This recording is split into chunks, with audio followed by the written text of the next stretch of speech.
NCERT Grade 12 Chapter 13 Amines யூனிட்ல book back questions பார்த்துட்டு இருக்கோம்.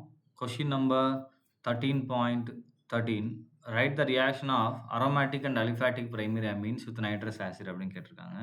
ஸோ நான் அரோமேட்டிக் அமீன்லேருந்து ஸ்டார்ட் பண்ணுறேன்.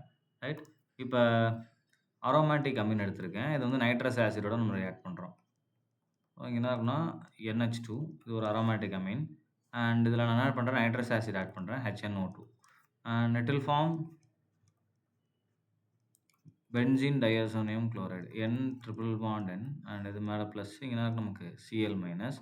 ஸோ BDC ஃபார்ம் பண்ணும், பென்சின் டயாசோனியம் குளோரைடு. இது அரோமேட்டிக்கில் டயாசோனியம் சால்ட். அப்போ என்னது, இங்கே என்ன எழுதிக்கலாம், டயாசோனியம் சால்ட் ஃபார்ம்டு அப்படின்னு நம்ம எழுதிக்கலாம். ரைட்டா, இதே வந்து நான் வந்து ஒரு அலிஃபேட்டிக் அமீன் எடுத்துக்கிறேன், CH3NH2. அண்ட் அதே HNO2 அதில் போடுறேன், நைட்ரஸ் ஆசிட். அண்ட் இங்கே நமக்கு என்ன ஃபார்ம் ஆகும்னா CH3N ட்ரிபிள் பாண்ட் N, இது மேலே ப்ளஸ் இங்கே Cl minus, and which is unstable. இங்கேயும் டயாசோனியம் தான் ஃபார்ம் ஆகுது, ஆனால் எப்படி இருக்குது, நமக்கு அன்ஸ்டேபிளாக இருக்குது. இம்மிடியேட்டாக நமக்கு உள்ளே இருக்கக்கூடிய வாட்டர் இருக்கு இல்லையா, ஸோ அந்த வாட்டர் நமக்கு இங்கே ஸ்ப்ளிட் அப் பண்ணிவிட்டு இங்கே நமக்கு என்ன ஆயிரும், OH மைனஸ், இங்கே H ப்ளஸ் போயிடும். ஸோ அப்போ ஆட்டோமேட்டிக்காக நமக்கு இங்கே என்ன வந்துடும், CH3OH plus N2 plus HCl. So அப்போ நமக்கு என்ன ப்ரொடியூஸ் பண்ணுது, ஆல்கஹால். அப்போ அலிஃபேட்டிக் அமீன்ஸோட போடும்போது நமக்கு என்ன ஃபார்ம் ஆயிடுது, ஆல்கஹால்ஸ் ஃபார்ம்டு. இப்போ அரோமேட்டிக்கோட போடும்போது டயாசோனியம் குளோரைடு, அலிஃபேட்டிக்கோட போடும்போது நமக்கு டயாசோனியம் குளோரைடு தான் ஃபார்ம் ஆகுது.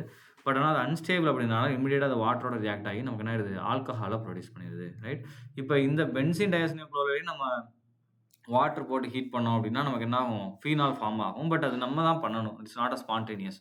பட் இதில் அலிஃபேட்டிக்கில் என்ன ஸ்பான்டேனியஸாக இருக்குது. பென்சின் டயாசோனியம் குளோரைடு மாதிரி என்ன இல்லை, அது ஸ்டேபிளாக இல்லாதனால இமிடியேட்டாக அதுவே என்ன பண்ணிடுது, அது வாட்டர் ப்ரெசென்ட் ஆகிருக்க வாட்டர், ஸோ ரியாக்ஷன் மிக்சரில் இருக்கக்கூடிய வாட்டரோட ரியாக்டாக என்ன பண்ணிடுது, ஆல்கஹாலாக நமக்கு ப்ரொடியூஸ் பண்ணிடுது.